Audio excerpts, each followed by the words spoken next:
Hey guys, it's Sydney and I'm back for another video. And today we'll be talking about moral oral. This is like the first video I really wrote a script for. Usually I just do my little notes, but y'all, I was writing. It's very serious to me, okay? So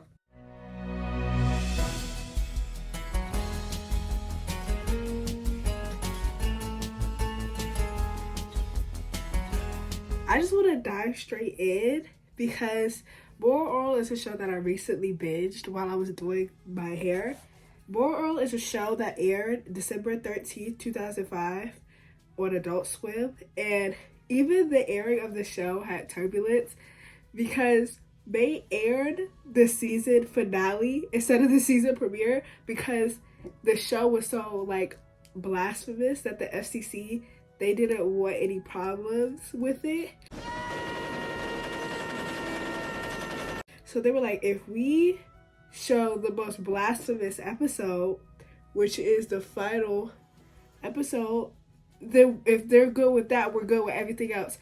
I get the logic, but it still made Orel step out on the wrong foot. It follows an 11-year-old boy named Orel Puppington and his family that live in a small town called Morrilton. And Morrilton is a very religious town. It's in the Bible Belt. It starts off as a typical adult cartoon with there being crooked adults, naive children, and off-the-wall jokes. So at first I was just like, oh, this is like any other show, especially with the first season. But then my jaw dropped, you know? So I want to focus this video on how Moral Orel creates this mold for itself and then breaks through it. So I'm going to start off with season 1, the first episode, of course, called The Lord's Greatest Gift. And this is what sets the precedent for the whole series of how it's going to work. Not the whole series, but the rest of the season of how it's going to work until it's broken and whatever. Episode 1 starts off with Orel and his family, which includes Clay Puppington, his mother Blondedsydney, and his younger brother Shapey, going to church to hear Reverend Putty's sermons on cherishing the gift of life. Orel takes this sermon and comes to the conclusion that dead people are sinning.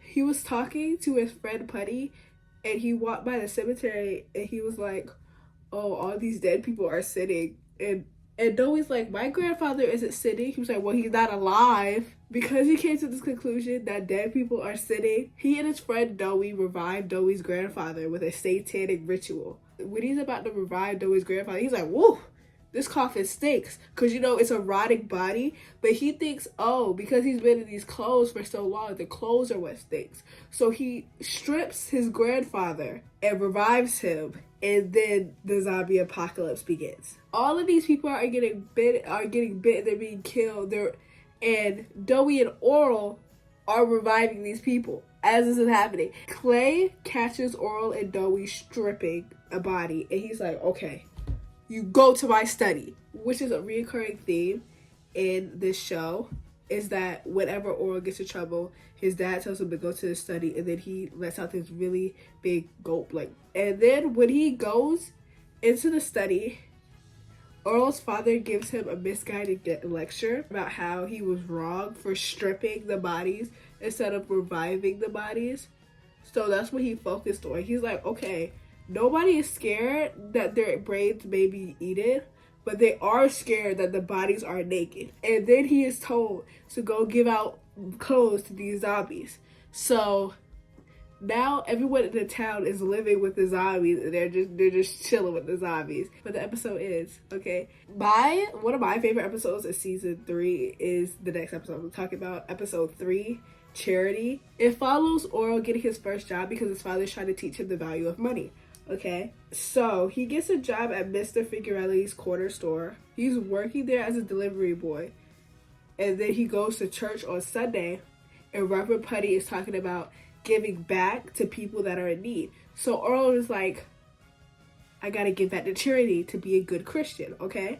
So when Orel gets his first paycheck, he gives his money to a homeless man he saw on the street. This homeless man turns out to be a crack dealer. Orel is trying to give him the money. He's trying to give him the money without be like, hey, you don't have to give me anything. But the crack dealer is like, take this crack. I'm like, I can't just give this to you because if you buy this from me, then you're gonna be coming back for more.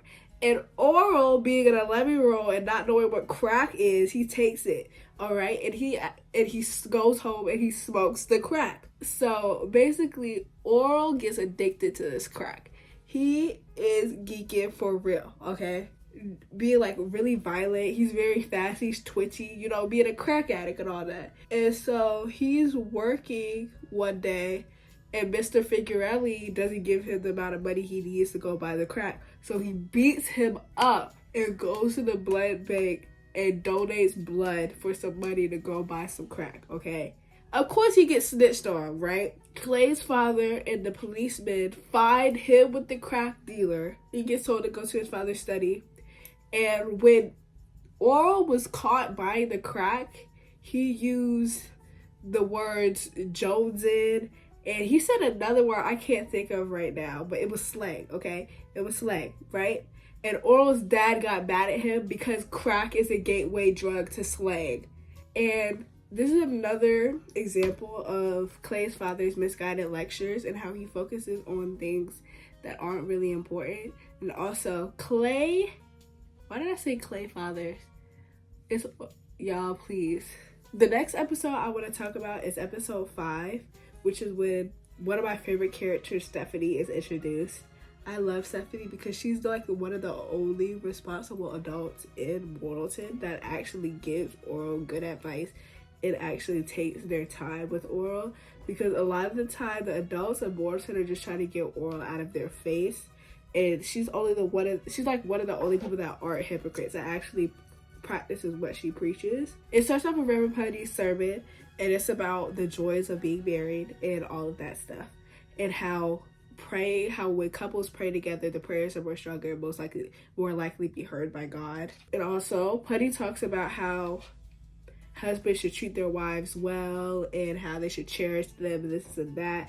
But this is one of the times where he's just ranting on, because Reverend Putty does that often. He often goes on rants about things, and so these rants are what Orel internalizes the most. So when Orel hears, oh, you need to be treating your wife right, and when you don't, you're going to hell, he's like, oh my gosh, I need to please my wife right now, okay? Mind you, he's 11, he doesn't have a wife, okay? So Orel asks many other people, of course, for advice. He asked his teacher, Miss Sculptor, who's a woman. He asked Miss Sisterdoll, who I haven't talked about. Miss Sisterdoll is basically, you know those people that are always protesting outside of places for like undisclosed reasons? Well, disclosed reasons, but they don't really make sense. That's who Miss Sisterdoll is. So she is a reoccurring character, and she's actually like a little bit important, but not that much, because they cut off her storyline because the show got canceled. Anyways, his father tells her that the best way to find out what women like is to ask men. Is to ask men what women like, okay? So if men say that women like the color purple, then you should go get her purple roses, okay? That's what he's trying to say. So basically, he goes to an adult magazine from Mr. Figurelli's shop and finds this like store on the outskirts of Morrilton. And so the store is not an appropriate store, it's an adult store, okay? So it is run by no one other than Stephanie, all right? And Stephanie, I love Stephanie, and Orel goes in to the store and asks Stephanie for a piercing, if you catch my drift. And Stephanie gives it to him. And so basically, Orel really likes Stephanie because she actually cares for him. You know, the other adults of Morrilton, they treat him like, as I said before, like they're trying to just get him out of their hair. Like they're trying to just dismiss him. So they give him any answer really to just like shut him up almost. And this is not the case with Stephanie. He's not used to this. This is my first time using a pencil for my eyebrows. So if they look crazy, don't tell me. Sorry for the tangent. He gets this feeling from Stephanie that he hasn't gotten from any other adult. Like this warmth and this, like, I won't say it's love, but like they care. She cares for him. You know, she wants him to do well and wants him to have a good role model in his life, you know? Because clearly he don't have good role models if his parents just letting him walk into a sex shop. Wow, my eyebrows are dark. Coach Stop Frame, who is a coach at the middle school, notices, let me clear up my brows before I start talking again. So, this is the closest they gonna get, and I know they look a mess. Oh, they look a mess, y'all. I'm sick. I'm sick. My eyebrows look a mess, y'all. Scrap the whole look. At this point, this is getting really unserious. Okay, so we're starting over on the eyebrows. That needs another 10 minutes without talking. That's better, but still ugly. This is as good as it's gonna get, y'all. I'm sorry. This is as good as it's gonna get. I feel like I already done my stuff on Stephanie. I don't care. No shade. If I need to fill stuff in, I'll fill stuff in. But yes, Stephanie is the only responsible adult in Orel's life for real that like really doesn't neglect him. Cause she's not there full time, but when she is there, she really cares. She really enjoys being around him because he's a good kid. I'm going to talk about the season finale of the show, The Best Christmas Ever. The Best Christmas Ever still follows the formula that we're used to, where Orel and his family goes to church, he learns a lesson, he comes home, he causes utter bedlam, you know? So basically, Reverend Putty preaches about the true meaning of Christmas and the wrongness of abortion, okay? So after the sermon, Orel came up to Reverend Putty and was expressing how sad he was that Jesus was dead. And Reverend Putty told him that Jesus will be back and he may already be on earth, but he's not gonna be as nice. So he's like, oh my gosh, I need to find Jesus because I don't want him to be alone on his birthday. While this is happening in Orel's brain, Blondedsydney and Clay are having an argument, okay? Sorry, y'all. Let me finish my makeup and then I'll come back here and finish what I need to talk about, okay? Anyway, guys, I'm done with my makeup. I have no more distractions, so I can actually finish the video. Okay, so I know I'm on season 1, episode 10, the last. Clay and Blondedsydney are arguing, okay? They're arguing over the legitimacy of Shapey, and Clay believes that Shapey is not his son. And during the sermon, of course, Reverend Putty mentioned abortion. So Clay, Blondedsydney was like, you know that he was talking about you, right? Everybody knows that you didn't want Shapey. So that kicks off the argument. And he's like, why would I want a child that isn't mine? He never wanted a second child in the first place. So Clay resents Shapey. He did not want him, and he's very open about it. But you know, Clay and Blondedsydney, their whole marriage is based on appearances. So if it appears like they don't love each other, you know, it's not a secret. They're like, oh my gosh, the world's ending. If it appears that they don't want their child, oh my gosh, the world is ending. This argument shatters what we once knew about moral Orel. It doesn't shatter, more like it creates a crack in the innocent facade that is moral Orel. Because we see it from a different point of view, not from Orel's point of view, but just from, we're just watching it as an audience. It's not obstructed by Orel's innocence. And even when Orel eventually comes to the picture and overhears his parents arguing about Shapey being a surprise and him not wanting it, you see he has an innocent and he has an optimistic view, because instead of thinking, oh my gosh, my parents didn't want my brother, they wanted him dead, he was like, oh my gosh, my brother is Jesus. The argument between Clay and Blondedsydney escalates to Blondedsydney wanting a divorce because Clay keeps accusing her of cheating on him. So she's like, I want a divorce. And then Clay storms out of the house on the night of Christmas Eve. Orel and Shapey, they wake up with no Christmas presents under the Christmas tree. And now that Orel thinks that Shapey is Jesus, he's all like, he always just listens to what he said. And he takes him to this pizza place and gets him like a voucher. When he's in there, he tells the Shapey to wait outside. And instead of just waiting outside patiently, Shapey goes and destroys a nativity set. Orel, following what Shapey does because he thinks he's Jesus now, he goes and destroys the nativity set with him. Blondedsydney goes and gets the children after Reverend Putty calls her and lets him know what they're doing. And she tells Orel that her and Clay are getting a divorce and that she doesn't know where Clay is, and now Orel needs to go find his father and spend Christmas with him, and since he wants to see his father so bad. So she abandons her son in the middle of the town with no direction onto where to go find his father. So Orel spends the whole day looking for his father. I'm disgusted because I do not like Mama. I do not like her at all.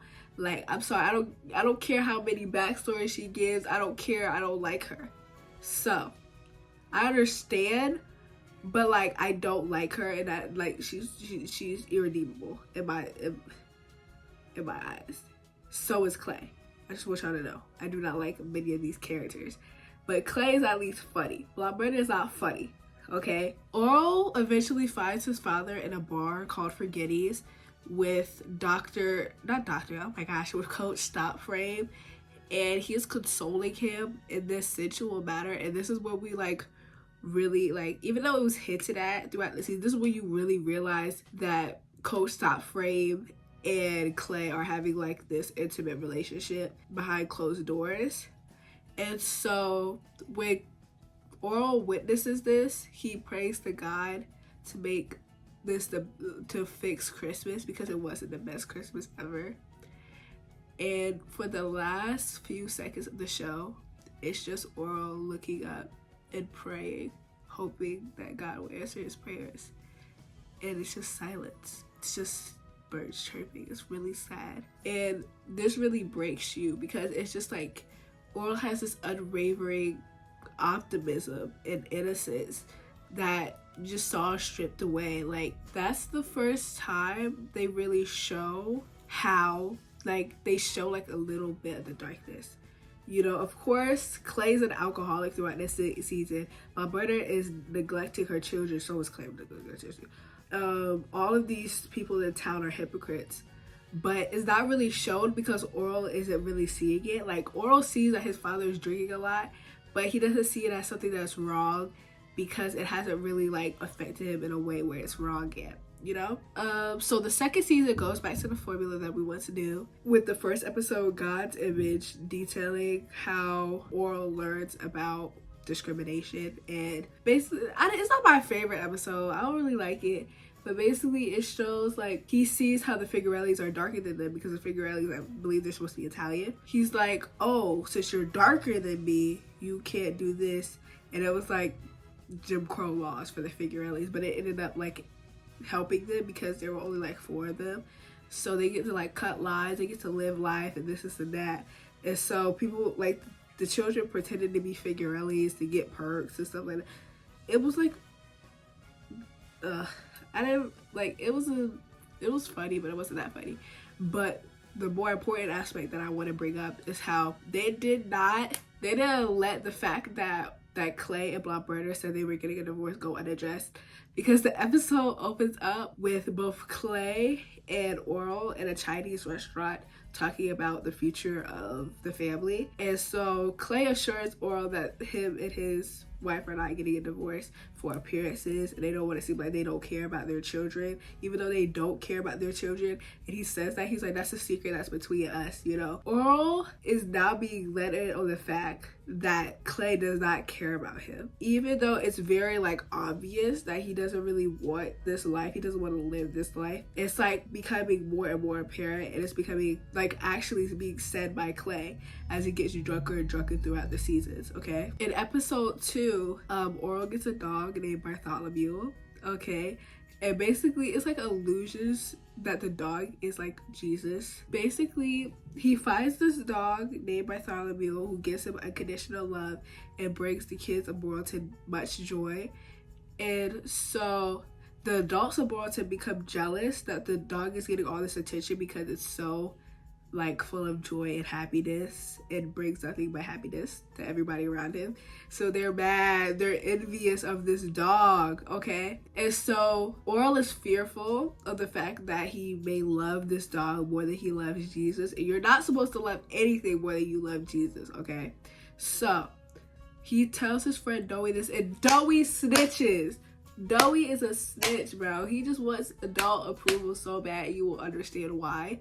In season 3, the mob of adults come and attacks, or they don't attack him, but they're like, you can't love this dog whether you love Jesus. You gotta give the dog up. So Orel gives the dog up and they euthanize the dog. And the thing is, they make it seem like it's because he loves him more than Jesus, but that's just a cover up for their true intentions. They really just don't like the dog because it's getting more attention than them. And not to mention, he's happy because he's like, oh, I'll see Bartholomew again in heaven. And he tells his mother this. She's like, animals don't go to heaven. They don't have souls. And I was like, why would you say that? That's so mean-spirited. Who says that? Who does that? So the loss of Bartholomew is Orel's first real loss, and it was done by people that were supposed to love and protect him. So instead of being able to share the town's love and affection and attention, these adults got jealous. Is basically like what happened in the Bible. I want to skip to the 2-part season finale, Nature Part 1 and Nature Part 2. Everything we once thought we knew about Orel, throw that out the window. Because this is jarring, okay? The episode starts off with Orel in his father's study, which is already breaking the formula because it usually doesn't start off like that. So he's being punished for a very vague offense. Like, it's incredibly vague. Orel notices a deer head on the wall. He's just like, that's never been there before. And then Clay's like, oh my gosh, let me take you on a hunting trip. And so he takes him through this wall of big guns on the side of his study that Orel has never noticed before. And he takes him to show him this gun that is like almost like a family heirloom called Old Gunny. That's Orel's new gun. And at first, Orel is very uncomfortable with the idea of having a gun and using a gun to shoot things. And of course, anybody would. It's very uncomfortable. And so Clay pressures him into manning up. He's like, you will go on this hunting trip and you will shoot something. You will kill. You will kill. So the entire trip, Clay is drinking even more than he usually drinks, because, you know, Clay is always drinking, but he is downing bottles at a time, and he just keeps getting drunker and drunker, more and more inebriated. He kills this deer, and he also kills a hunting dog, and he calls it nature's rabbit, even though the I also want to preface that in the wiki of Orel, they say that Clay mistakes the dog for a rabbit, but in my mind, I think Clay is trying to convince himself that he is not wrong for killing somebody else's dog the way that he was wrong for killing Bartholomew. Y'all wait, walk with me. It's a lot. And then Orel's like, you shouldn't kill somebody's hunting dog. Like, he's like, what is wrong with you? And he's like, so the entire trip, Clay is drinking even more than usual. He is downing bottles at a time and is berating Orel. Like, he is being so rude and disgusting towards Orel. He's blaming him for everything that happens. Every bad thing that happens, he is blaming Orel for it. And so when Orel refuses to kill a hunting dog, Clay shoots the dog anyways and roasts it for them to eat. Orel is begging his father for something else to eat. His father's like, you should have killed something out there. You need to go hunting, go kill something, and then you can eat, okay? He's like, why didn't you bring any more food, this and that? Orel accuses his father of being too drunk, and this sets Clay off. He's like, I'm not too drunk, this and that, and just wild, and it is stressing Orel out. And Orel has Old Gunny in his hand. The gun misfires, and the episode ends with Orel yelling, Dad! So we're like, whoa, did he just kill his dad? Nature Part 2 continues where Nature Part 1 left off, and it reveals that Orel only shot Clay's last 2 bottles. Clay goes off on him on the fact that he shot his last 2 bottles. He attempts to beat him, but he falls over, he starts crying, he does this and that. So Clay grabs a gun and Clay shoots Orel in the leg on accident, okay? And so Orel is bleeding. He's like, oh my gosh, I got shot. He's crying. He's like, you shot me. All right, he's mad. He's like, you shot me. And then Orel's dad is like, I didn't shoot you. It's your fault that you got shot. You should have done this. You should have done that. Just blaming him and gaslighting him. Orel is like, go get the first aid kit, right? He's like, didn't I tell you not to bring that? Because earlier in part 1, he threw out a bunch of stuff that Orel tried to bring, and Orel stuck the stuff in anyway, such as a first aid kit. He's mad and he's just like, oh my gosh, you should have brought this. I told you not to bring this. And so Orel's like, don't even focus on that right now. Like, what are you doing? Like, what are you doing? He's just like, go get the sanitizer in there. And he brings out the rubbing alcohol. Clay is going to jug the rubbing alcohol. Orel just looks at him with disgust and disappointment. And like, I could feel the anger and like the hurt in his soul. Like, I could feel it for myself. And so Clay then passes out. He just leaves Orel there to fend for himself. And so a bear comes up to the camp. Orel is scared, but he shoots it. He shoots and kills the bear. He just sits there all night until his father wakes up. And his father is just like, what's going on? What happened? Because he doesn't remember anything. And he's like, you shot me. And Orel is like, you shot me. And Clay's just like, well, I don't remember it, so it wasn't my fault.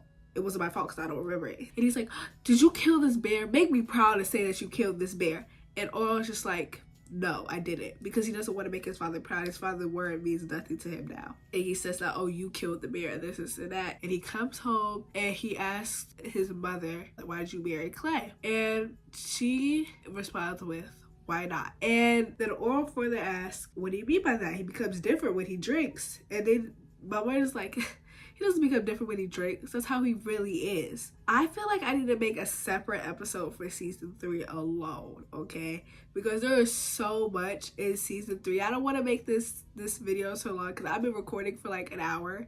But I know at least 20 minutes of that hour is just me doing my makeup. However, I will be coming back if I can, if I remember, maybe next week with a more Orel video specifically talking about season 3 and how the effects of nature and how nature changed the game, okay? Even though they were putting out sprinkles and sprinkles and sprinkles of what the show was truly going to be about throughout all of the seasons, nature really is what flipped the switch. And I remember I was sitting on the floor, I was doing my hair, and when nature ended, my jaw was just dropped. I was just like,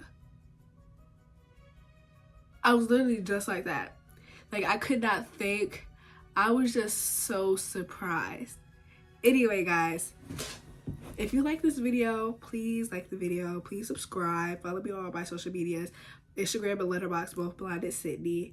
And let me know if y'all like these type of videos, because I low-key want to get more into doing video essays and writing scripts for my videos, because I often just get up here and I just talk, which can lead to confusion, because sometimes I forget to mention things and I go off on a tangent and this and that. There's a lot. So thank you guys for watching. Bye, guys.